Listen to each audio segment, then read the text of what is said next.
Hi guys, welcome back to orange kitchen.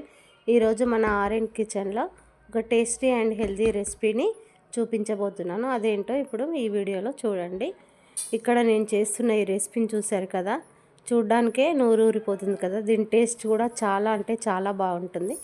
ఎప్పుడు మనం market నుంచి మునక్కాడలు తెచ్చినా ఎక్కువ సాంబార్కే యూజ్ చేస్తుంటాం. అలా కాకుండా ఇలా ఒకసారి కర్రీ చేసి చూడండి. దీని టేస్ట్ చాలా అంటే చాలా బాగుంటుంది. ఒకసారి చేశారంటే మళ్ళీ మళ్ళీ మీరు మునక్కాడలు తెచ్చిన ప్రతిసారి ఈ కర్రీ చేసుకుంటారు. అంత బాగుంటుందండి. నేను మాత్రం సాంబార్ కన్నా ఎక్కువగా ఈ కర్రీని మా ఇంట్లో ఎక్కువగా ఇష్టపడతారు. అంత బాగుంటుంది. దీనికి కావలసిన పదార్థాలు మునక్కాడలు, పాలు, ఆనియన్స్ ఉంటే సరిపోతుంది. కర్రీని చేసేసుకోవచ్చు. ఇప్పుడు ఆ కర్రీ ఎలా చేయాలో మీకు చూపిస్తాను. నేను మునక్కాడలు ఇక్కడ ఒక 4 తీసుకున్నాను. వాటిని మనం ఫ్రిడ్జ్లో పెట్టకూడదండి. ఫ్రిడ్జ్లో మునక్కాడలు పెట్టడం వల్ల అవి విరిగిపోతాయి. ఎప్పుడు మనం మునక్కాడలు తెచ్చినా వెంటనే వాటిని మనం చిన్న చిన్న పీసెస్గా కట్ చేసి పెట్టుకోవాలి. ఇప్పుడు నేను స్టవ్ వెలిగించి కడాయి పెట్టి అందులో ఆయిల్ పోసాను. ఆయిల్ వేడెక్కిన తర్వాత మనం కట్ చేసి పెట్టుకున్న ఆనియన్స్ని ఇందులో వేసుకోవాలి. ఇక్కడ నేను 3 ఆనియన్స్ తీసుకున్నాను. ఈ కర్రీకి ఆనియన్స్ ఎక్కువగా పడతాయి కాబట్టి నేను ఇక్కడ 3 ఆనియన్స్ని తీసుకున్నాను. మునక్కాడలు కూడా ఇలా పీసెస్లా కట్ చేసి పెట్టుకున్నాను. ఇప్పుడు మనము ఈ ఆనియన్స్ను ఈ ఆయిల్లో వేసుకొని బాగా ఫ్రై చేసుకోవాలి. దీంట్లో ఒక స్పూన్ అల్లం వెల్లుల్లి పేస్ట్ కూడా వేసుకోవాలి. అల్లం వెల్లుల్లి పేస్ట్ ఫ్రై అయిన తర్వాత ఇందులో కొంచెం కరివేపాకు వేసుకోవాలి. తర్వాత ఒక స్పూన్ పసుపు కూడా వేసుకొని గరిటెతో అంతా కలుపుకోవాలి.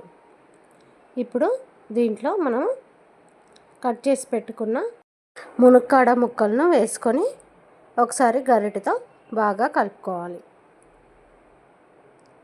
ఇలా ఒకసారి గరిటెతో బాగా కలుపుకున్న తర్వాత దీనిపైన ప్లేట్ పెట్టి సిమ్లో పెట్టి ఒక 5 మినిట్స్ పాటు వీటిని ఉడకనివ్వాలి.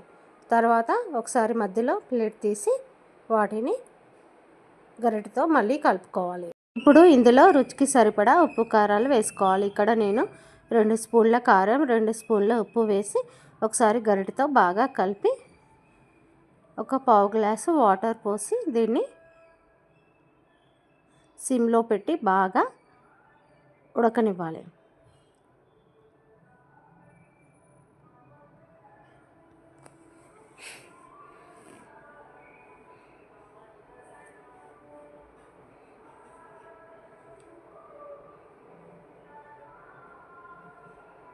ఇప్పుడు ఇవి కొంచెం ఉడికిపోయాయి. ఇప్పుడు దీంట్లో ముఖ్యమైన ఇంగ్రీడియంట్ పాలు ఒక చిన్న గ్లాస్ పాలు ఈ కర్రీలో పోసుకోవాలి.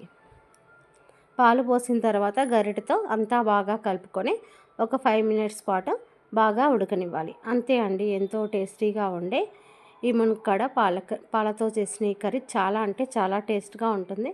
ఒకసారి మీరు కూడా ట్రై చేసి చూసి ఎలా వచ్చిందో నాకు కామెంట్ బాక్స్లో కామెంట్ పెట్టండి.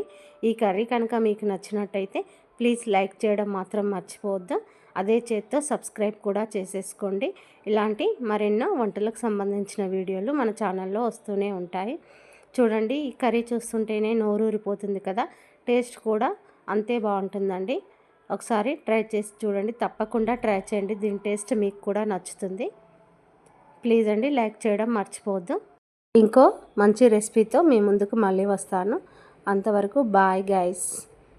లైక్ చేయడం మాత్రం మర్చిపోవద్దండి.